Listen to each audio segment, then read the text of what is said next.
ಸ್ನೇಹಿತರೆ ನಮಸ್ಕಾರ. ಆರೋಗ್ಯ ಯಾರಿಗೆ ತಾನೇ ಬೇಡ? ಕಷಾಯ ವಿತ್ ಕಿಶೋರ್ ಕಾರ್ಯಕ್ರಮದಲ್ಲಿ ನಾನು ನಿಮ್ಮ ಡಾಕ್ಟರ್ ಕಿಶೋರ್. ಪ್ರತಿನಿತ್ಯ ನಾವು ಸಮಸ್ಯೆಗೆ ಪರಿಹಾರ ಹೇಳ್ತಾ ಬರ್ತಿದ್ವಿ. ಕಳೆದ 3 ದಿನಗಳಿಂದ ಆಮಶಂಕೆ ಅಥವಾ ಡಿಸೆಂಟ್ರಿಗೆ ಸಂಬಂಧಪಟ್ಟದ್ದನ್ನೇ ಹೇಳ್ತಾ ಇದ್ದೀವಿ. ಅದರ ಮುಂದುವರೆದ ಪಾಯಸ ಆಯಿತು, ರಾತ್ರಿ ಬಾಳೆ ದಿಂಡಾಯಿತು, ಬೆಳಗ್ಗೆ ಮತ್ತೊಂದು ತೋಳೆ ಆಯಿತು.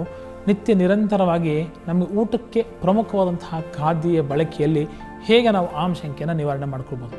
ಮೆಂತ್ಯ ಕಾಳು ನಮಗೆ ಗೊತ್ತೇ ಇದೆ. ಮೆಂತ್ಯ ಕಾಳು ಅತ್ಯಂತ ಶ್ರೇಷ್ಠವಾದಂತಹ ಒಂದು ದ್ರವ್ಯ ನಮ್ಮ ಡಿಸೆಂಟ್ರಿನ ಅಥವಾ ಆಮಶಂಕೆಯನ್ನು ಕಂಟ್ರೋಲ್ ಮಾಡೋದು ಅಂತ. ದೊಡ್ಡ ಪತ್ರೆ ನಮಗೆ ಗೊತ್ತಿದೆ. ತುಪ್ಪದಲ್ಲಿ ಹುರಿದಿರ್ತಕ್ಕಂತಹ ಮೆಂತ್ಯ, ತುಪ್ಪದಲ್ಲಿ ವಿಶೇಷವಾಗಿ ಪರಿಶುದ್ಧವಾದಂತಹ ತುಪ್ಪದಲ್ಲಿ ಹುರಿದಿರ್ತಕ್ಕಂಥ ದೊಡ್ಡ ಪತ್ರೆ ಎಲೆ, ಇವೆರಡು ಕಾಂಬಿನೇಷನಲ್ಲಿ ಒಂದು ಸಿಂಪಲ್ ತಂಬುಳಿ ರೂಪಾಂತರದಲ್ಲಿ ನೀವು ಮಾಡಿಕೊಂಡು ಊಟದ ಪ್ರಥಮ ಖಾದ್ಯಾವಸ್ಥೆಯಲ್ಲಿ ಮೇಲಿಂದ ಮೇಲೆ ಸ್ವಲ್ಪ ಬಿಸಿ ಅನ್ನದ ಜೊತೆಗೆ ತಿಂತಕ್ಕಂಥದ್ದು. ಅನ್ನದ ಜೊತೆ ನಾವು ಹೇಗೆ ಸಾರನ್ನು, ತವೆಯನ್ನು, ನಮ್ಮ ದಾಲನ್ನು, ಸಾಂಬಾರನ್ನು ತಿಂತೀವಿ, ಅದೇ ರೂಪಾಂತರದಲ್ಲಿ ದೊಡ್ಡ ಪತ್ರೆ ಮತ್ತು ಮೆಂತ್ಯ ಉಪಯುಕ್ತದಿಂದ ಮಾಡ್ತಕ್ಕಂಥ ಒಂದು ತಂಬಳಿಯ ರೂಪಾಂತರದಲ್ಲಿ ನಾವು ರೆಗ್ಯುಲರ್ ಆಗಿ ಮೊದಲ ತುತ್ತಿನಲ್ಲಿ ಸೇವನೆ ಮಾಡಿದರೆ ಮಾತ್ರ ಸಾಕು.